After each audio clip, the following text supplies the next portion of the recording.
Hello guys, welcome back to Basketball Unplugged with another video. And man, it looks like Coach Stephanie White has given yet another interview. For this one, we've got to head straight up to Indy. Let's get it. Let's go. Now, I've talked about this before, especially during the offseason. Stephanie White just cannot stay away from these interviews. Look, I'll give her credit. Once the season tipped off, she pulled back, stayed quiet, and let her team do the talking on the floor. But here we are again, and she's ramping it right back up, making appearances on podcasts left and right. And this latest one?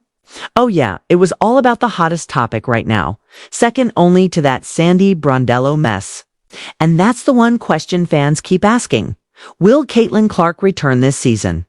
We all know Caitlin Clark has never been injured before. This whole situation is brand new for her, for the Fever, and honestly, for the league itself. And when something like this happens, speculation skyrockets. Everyone wants to know, is Caitlin done for the year, or is there some loophole that could bring her back? If you've been rocking with the channel, you know we already broke this down in detail. So if you missed that video, make sure to check it out. One of the best we've dropped. But here's the kicker. Coach Steph went on the show and didn't hold back. She didn't just talk about Caitlin Clark. She also touched on Aaliyah Boston, the injuries and the pressure of coaching through all of it. And you could hear it in her voice. This isn't just about X's and O's, it's about managing expectations, protecting her players, and figuring out what's next for a team that's already been through a wild ride. Now, I've got to be real here. I'm putting some of this on Indiana. Caitlin wasn't supposed to get hurt like that. Call it bad luck, call it management, call it whatever you want. But to me, the Fever's handling of her minutes and usage definitely played a part. Still, that's neither here nor there. The main story stays the same. Could Caitlin Clark shock the league and come back this year? So with that being said, let's roll this interview. Let's hear from Stephanie White herself and break it all down. Stephanie White interview portion remains as is. Powerful quotes about Clark's leadership, competitiveness, and team-first mentality. And now, let's get into the aftermath. At the end of the day, what Stephanie White said about Caitlin Clark's 2025 return is going viral for a reason. It wasn't just coach speak. It was raw truth. White laid it out clearly. This isn't just about talent. It's about hunger, fire, and the relentless competitive edge that separates generational players from everybody else. When you listen to her talk about Caitlin, you realize she's not just hyping her star player, she's putting Clark in the same breath as legends like Tamika Catchings and Alyssa Thomas. That's no accident. Think about it. Clark has been sidelined, unable to play. But instead of folding or disappearing, she's been the team's loudest voice. It's the most active presence and the one pushing everyone to be better. That says everything about her character. And why her return in 2025 is already one of the most anticipated moments in basketball. White made it clear. Clark hasn't just been sitting out. She's been evolving, gaining perspective, and fueling the hunger that's going to make her return even more dangerous. So while the Fever fight through the playoffs and keep building their identity, the world knows what's coming. A fully locked-in Caitlin Clark. Battle-tested by adversity, hungrier than ever, and ready to pick up right where she left off. If Stephanie White's words tell us anything, it's this. 2025 won't just be a return. It's going to be a takeover. And the WNBA better be ready. Now, about today's game, let's be honest. This one was ugly. The Aces punched us in the mouth. Becky Hammon outclassed Stephanie White from start to finish, and the Fever flat out folded.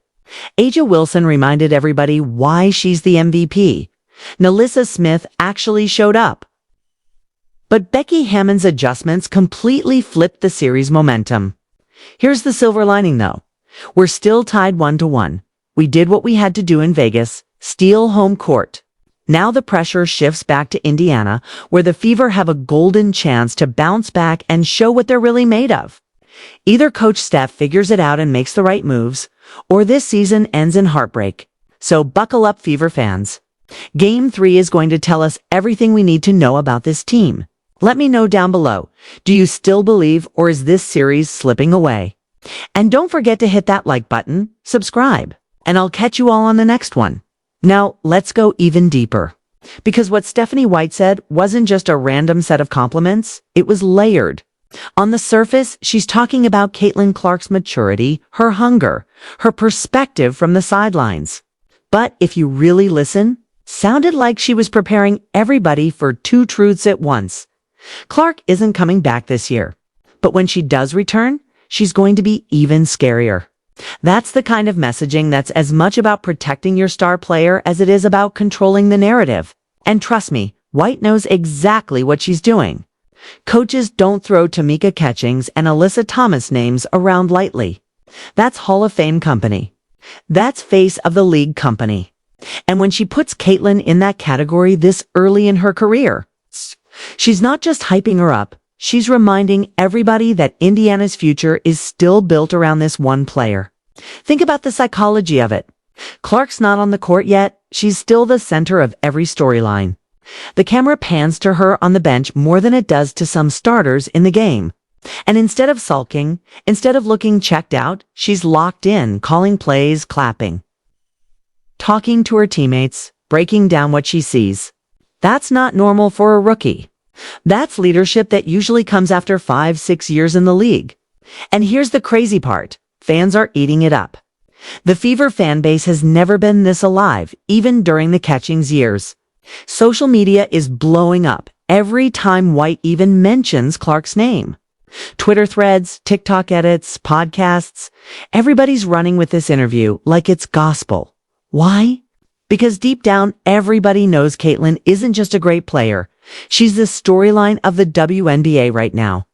But let's not ignore the other side of this pressure. Because with every compliment, every she's like Catchings, every she's built different, the bar gets raised higher. So when Clark does come back, whether it's opening night in 2025 or later, there's no easing. And she's expected to dominate immediately. She's expected to carry Indiana. And Stephanie White knows that's the double-edged sword of having a generational talent.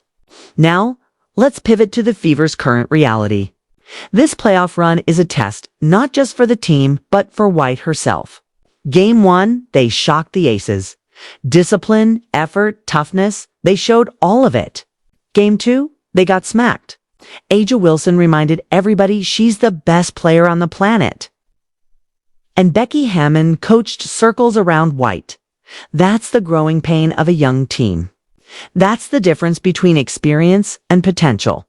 But here's where it gets real. Game 3 back in Indy is the game. It's not just about advancing. It's about identity. Are the Fever the scrappy underdog who can stand toe-to-toe with the champs? Or are they still the rebuilding team that collapses when the lights get too bright? And if you don't think Clark is watching every second of this, hungry to get back out there, you're fooling yourself. Every mistake, every blown rotation, every missed opportunity, she's cataloging it. She's adding fuel. That's why when White says Clark has gained perspective from the sidelines, I believe her. Because this isn't just rehab. This is evolution. So buckle up. If part 1 of this season was the rise, and part 2 is the survival, then part 3, when Caitlin Clark returns, could be the takeover. And trust me, the entire league feels it coming. Here's the thing about moments like this. They expose everyone. They expose coaches, players, front offices, even fan bases. And right now, Indiana is standing at the crossroads. Stephanie White talked about perspective, about discipline, about Caitlin's hunger. But behind all of that, you can hear the subtext. We're not there yet. The Fever are talented. Yes. They're resilient, sure. But championship teams, they don't just steal games, they know how to close series. And that's where the real pressure kicks in. Let's rewind for a second. Game 1 against Vegas felt like a movie. Clark on the bench, the team rallying, Aaliyah Boston anchoring the paint, NaLyssa Smith stepping up, and the Fever stealing momentum in an arena where nobody beats the Aces. Social media went crazy. Analysts were calling it a defining moment. Fever fans flooded Twitter talking about upsets, dynasties ending, new eras beginning. It felt like the league was shifting. Then Game 2 happened. Reality check. Becky Hammon reminded everybody why she's one of the best basketball minds alive. Adjustments on defense, tweaks to spacing, and suddenly Indiana looked young again. They looked like the team that still hasn't figured out how to respond when punched in the mouth. That's the duality of the Fever right now. Flashes of brilliance followed by reminders of inexperience. And here's where Caitlin Clark's shadow looms the largest. Because every time Indiana stumbles, you can't help but think, if Clark was out there, would this be happening? That's not fair to the players grinding every possession. But it's the truth. Possession. But it's the truth. Clark has already become the measuring stick, even in her absence. Her presence changes spacing. Her vision changes tempo. Her leadership changes energy. The Fever can play well without her, but they can't be great. Not yet. And let's be real, the aces smell blood. A'ja Wilson has heard all the noise. She's seen all the Clark headlines, the Fever hype, the talk about a changing of the guard. And what does she do? She goes out and drops a performance that says, don't forget who runs this league. That's what MVPs do. They silence narratives with buckets. But here's the twist. Indiana doesn't need to win this series to prove something. They need to fight. They need to push Vegas, make them uncomfortable, show that they're not just happy to be here. Because the truth is, nobody expected the Fever to even sniff the semifinals this year. This run is house money. And that's where Stephanie White's message about Clark resonates the most. This isn't just about today. This is about tomorrow. About next season. About the next 5 years. The Fever are laying the foundation, brick by brick. Every playoff possession, every defensive adjustment, every tough loss, it's all part of the build. So when Caitlin Clark finally returns, she's not walking into chaos. She's walking into a culture. A team that's been hardened, tested, scarred, and hungry. That's why White's words hit so hard. Because she's not just managing games. She's managing a vision. And if she gets it right, we might look back at these playoffs not as the end of a run, but as the beginning of a dynasty. Close your eyes and imagine it. Bankers Life Fieldhouse packed to the ceiling, every seat taken, every fan wearing that Fever red. The buzz so loud, it feels like the walls are vibrating. The camera pans across the crowd, kids holding up homemade signs. Grown men in Caitlin Clark jerseys screaming like it's Game 7 of the finals. People with phones out because they know they're about to witness history. And then it happens. The tunnel goes dark. The lights drop. The PA system booms at guard from Iowa. Caitlin Clark. The place erupts. Goosebumps. It's not just a player introduction. It's a resurrection. The return of the franchise. The return of the story. The return of the player who, even from the sidelines, has been the heartbeat of this entire run. Now, let's zoom out. From a basketball perspective, Clark's comeback isn't just about scoring. It's about balance. Indiana has weapons, Boston in the paint, Smith on the boards, Hull on the wing. But what they lack is the conductor. The one who dictates tempo, controls flow, and forces defenses to stretch to their breaking point. Clark is that conductor. She's not just a bucket, she's gravity. Defenses bend around her, and that's the kind of impact you can't coach into existence. But here's where it gets even deeper. Think about what Clark has been through. The noise, the scrutiny, the haters, the injuries. The pressure of carrying women's basketball into the mainstream spotlight. That's a lot for a rookie. And yet, instead of crumbling, she's sitting courtside studying. She's turning adversity into fuel. And when she finally steps back on that floor, she's not just the Caitlin Clark we knew. She's an evolved version, stronger, sharper, more dangerous. The emotional weight of that moment can't be overstated. Because for Fever fans, it's not just about basketball. It's about validation. About knowing that all the suffering, the losing seasons, the rebuilds, the heartbreak was leading to this. The moment where hope becomes real. And don't think the league isn't watching. Opponents feel it. Media feels it.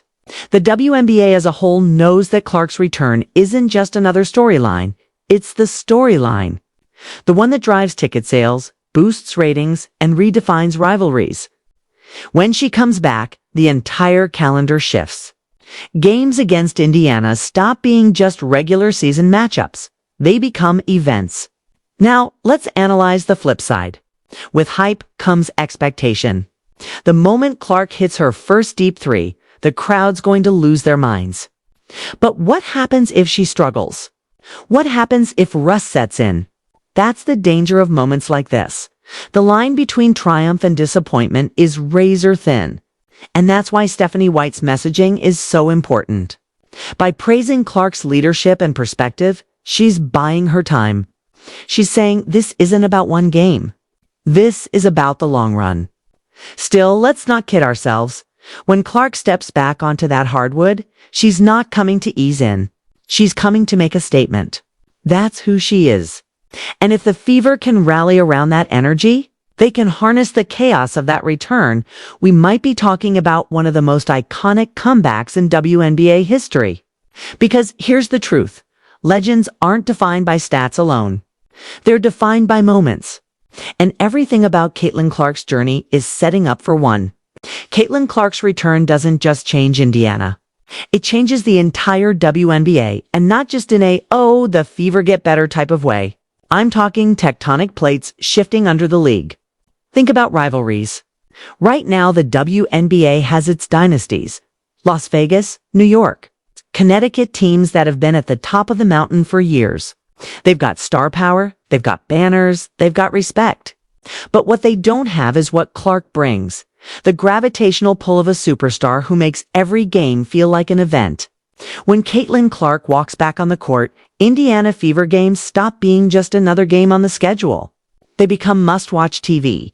Every arena she visits is going to sell out. Every matchup she has, whether it's A'ja Wilson, Breanna Stewart, Sabrina Ionescu, or Araiko Gunboel, becomes headline news. Rivalries will write themselves because Clark is the type of player who forces the spotlight to follow her. No matter where she goes. And don't underestimate how that feels to veterans. A'ja Wilson isn't just going to hand over the crown. Breanna Stewart isn't just going to let the narrative shift. They're competitors. They're going to treat every showdown with Clark like a statement game. You're going to see the best players in the world sharpen their edge because of her. Iron sharpening iron, but on a national stage where the stakes feel bigger than ever. Now let's talk media. Right now, women's basketball is in a boom cycle. Record viewership, record attendance, social media buzz at an all-time high. But here's the kicker. A lot of that buzz is tied directly to Clark. Her highlights go viral. Her interviews trend. Her rivalries drive debate shows. The league knows it. ESPN knows it. The fans know it. That's why her absence feels like a hole. And that's why her return is going to feel like a supernova. But there's another side to that coin. With all that attention comes the haters. People waiting to pick apart every missed shot, every turnover, every she's overrated narrative. And trust me, those voices will be loud. But that's the price of superstardom. Michael Jordan had haters. LeBron James still does. Diana Taurasi, Sue Bird, Maya Moore all dealt with the same thing. You don't get to the top without noise. The question is, can Clark channel that noise into fuel? And based on everything we've seen from her at Iowa and in her rookie year, the answer is yes. Now, from a pure basketball standpoint, let's get tactical. What does her return actually mean for the Fever? First, it means spacing. Indiana's offense right now can feel tight. Defenders collapsing on Boston in the paint. Wings struggling to create off the dribble. Possessions stalling late in the shot clock. Clark fixes that instantly. The second she crosses half court, defenses have to pick her up. That stretches the floor, opens up driving lanes, and gives Boston and Smith room to operate. Suddenly, the game feels easier for everybody. Second, it means tempo. The Fever have talent, but they're inconsistent in transition. With Clark, every rebound has the potential to become a fast break. Every steal becomes a highlight. She thrives in chaos, and when she's pushing pace, Indiana's ceiling skyrockets. Third, and maybe most importantly, it means leadership. People forget Clark isn't just a scorer. She's a communicator. She's constantly pointing, talking, calling things out. That matters. On a young team, Having that kind of vocal leader on the floor is the difference between surviving tough stretches and collapsing under pressure. But here's the big picture. Clark's return sets the stage for what could be the next great WNBA era. The Fever are building something real. Boston is a future MVP. Smith is coming into her own. Hall and Berger are perfect role players. Add Clark back into that mix, and suddenly this isn't a rebuilding team anymore. This is a contender in waiting. And don't think the league office doesn't see it. Rivalries sell. Storylines sell. And Clark at the center of it all. That's a marketer's dream. Indiana versus Vegas. Indiana versus New York. Indiana versus Connecticut. Each matchup dripping with narrative. History in the making. So, yeah, Stephanie